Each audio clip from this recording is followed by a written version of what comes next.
Is there something more you could speak to about what that looks like in your own life, or anecdotes from the parish that would be good for us to hear about how that practically looks to accompany someone along the way of discipleship? Absolutely. So I think of two things right away. I think about our RCA program, right? When someone knows that God is asking them to follow him, and they're maybe not Catholic or they're Catholic and they want a refresher, or maybe they haven't completed all their sacraments, we have this great program, the Rite of Christian Initiation for adults.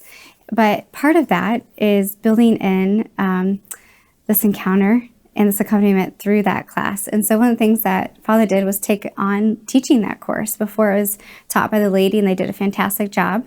But they wanted to see that the pastor is going to take time for me, and that you're important and that I value you. But they also really value the formation that he has and the richness and the depth that he has in his prayer life and his formation.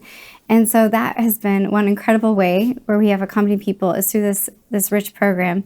What I've loved about it is that we took away all the textbooks, and Father has been using the Holy Bible and the Catechism.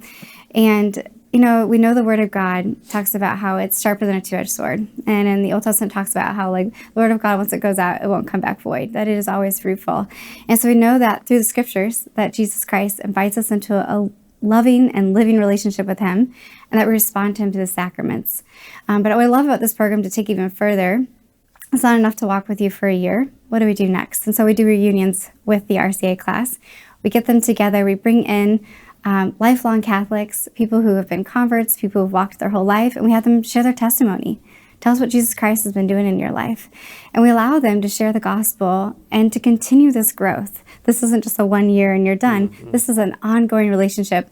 And at this dinner, it's so nice to see them, to touch base, hear about their lives. But then we say, the new class is starting. Can you start praying that God would send us a rich harvest of people? Who do you know in your life? Think of 1 to 2 people that you know could receive what you have received from Jesus Christ. Mm-hmm.